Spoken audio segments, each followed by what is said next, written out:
Selamat siang adik-adik mahasiswa. Hari ini kita akan membahas materi tentang desentralisasi otonomi daerah dan pemekaran daerah.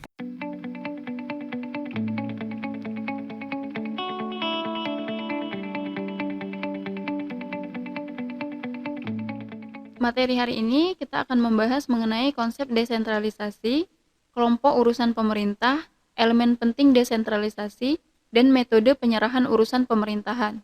Pertama, konsep desentralisasi. Ada beberapa konsep desentralisasi, yaitu konsep statis dan konsep dinamik.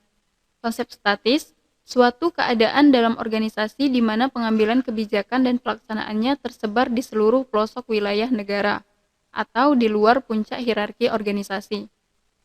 Konsep kedua, konsep dinamik, adalah penyebaran kekuasaan atau kewenangan untuk membuat kebijakan dan melaksanakan kebijakan di luar puncak hierarki organisasi negara atau di seluruh pelosok wilayah negara. Dari kedua konsep tersebut, kita bisa lihat fungsi desentralisasi adalah menciptakan hukum-hukum yang berlaku lokal atau hukum lokal, atau menciptakan keanekaragaman kebijakan dan pelaksanaannya sesuai dengan karakter masyarakatnya. Pengambilan keputusan dilakukan oleh elemen di luar puncak organisasi dan dilaksanakan sendiri, dipertanggungjawabkan sendiri kepada masyarakat di wilayahnya. Profesor Benyamin Hussein pada tahun 2003 mengatakan bahwa pada hakikatnya desentralisasi adalah mengotonomikan suatu masyarakat yang berada dalam teritorial tertentu.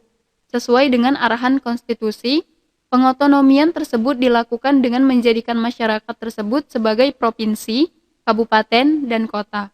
Di samping itu, desentralisasi juga merupakan penyerahan atau pengakuan urusan pemerintahan bagi provinsi, kabupaten, dan kota.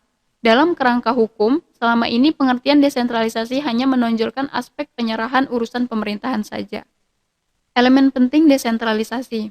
Dari pemahaman berbagai pakar yang mendalami konsep desentralisasi, terdapat beberapa elemen yang sangat penting, yakni yang menyangkut teknik atau cara melakukan desentralisasi. Teknik atau cara tersebut dikenal dengan metode desentralisasi yang lebih banyak dikenal dalam hal penyerahan urusan atau bidang pemerintahan.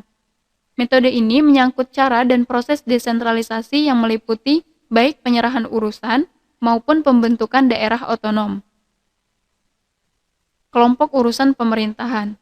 Urusan pemerintahan secara nasional terbagi atas urusan yang tabu didesentralisasikan, berarti mutlak pemerintah pusat, dan urusan yang dapat didesentralisasikan.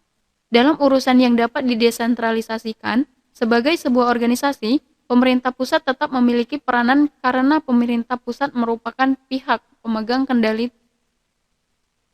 kendali total pemerintahan di sebuah negara bangsa.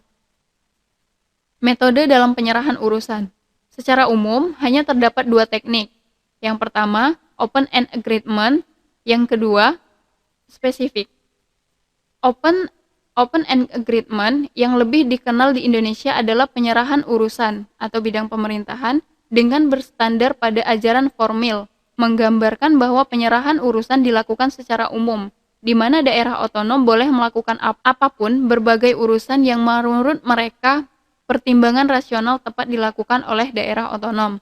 Peraturan perundangan tidak merinci apa yang harus dikerjakan oleh daerah otonom. Daerah otonom juga tidak boleh melakukan urusan yang telah dilakukan oleh pemerintah pusat. Dalam artian, urusan pemerintah pusat dan pemerintah daerah di daerah otonom dipisahkan secara langsung. Otonomi daerah. Otonomi daerah adalah hak dan kewajiban daerah otonom untuk mengatur dan mengurus sendiri urusan pemerintahan dan kepentingan masyarakatnya, sesuai dengan peraturan perundang-undangan. Daerah otonom adalah kesatuan masyarakat hukum yang mempunyai batas-batas wilayah yang berwenang mengatur dan mengurus urusan pemerintahan dan kepentingan masyarakat setempat menurut prakarsa sendiri, berdasarkan aspirasi masyarakat dalam sistem negara kesatuan Republik Indonesia. Tujuan dari penyelenggaraan otonomi daerah adalah yang pertama, peningkatan pelayanan dan kesejahteraan masyarakat yang semakin baik, pengembangan kehidupan demokrasi, keadilan, dan pemerataan. Tujuan yang kedua, pemeliharaan hubungan yang serasi antara pusat dengan daerah dan antara daerah dalam rangka menjaga keutuhan NKRI, mendorong untuk memberdayakan masyarakat.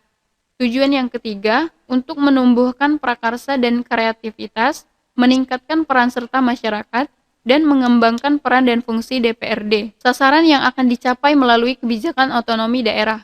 Yang pertama, peningkatan pelayanan publik, pengembangan kreativitas masyarakat dan aparatur pemerintah daerah.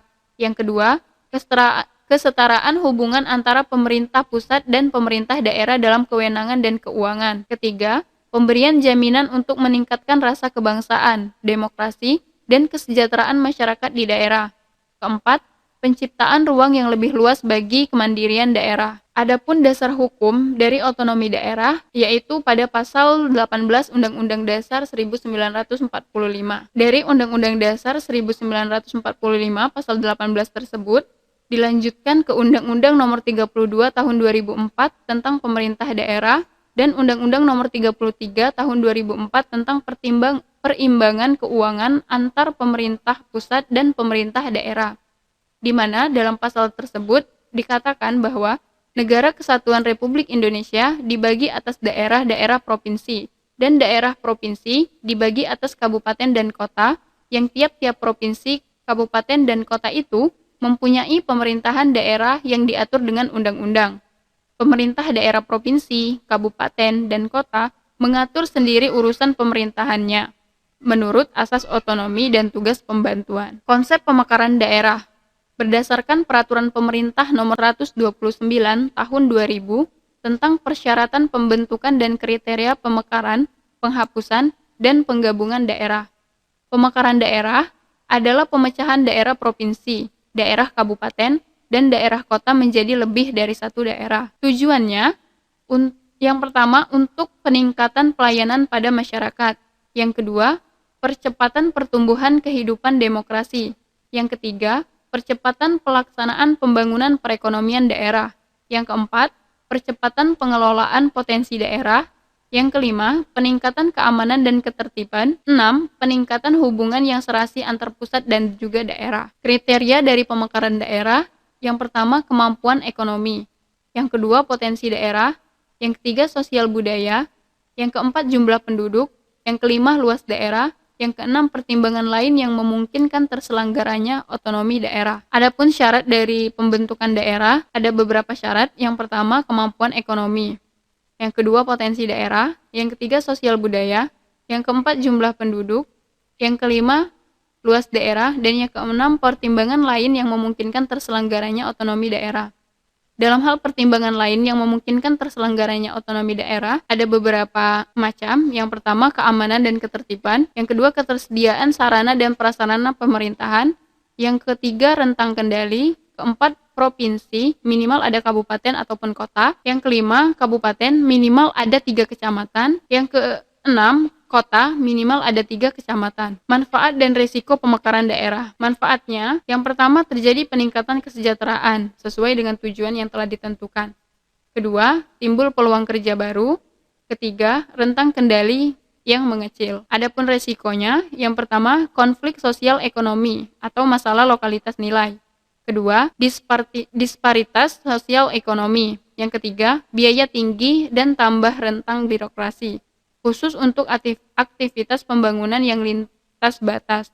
Terima kasih, sekian untuk materi hari ini. Wassalamualaikum warahmatullahi wabarakatuh.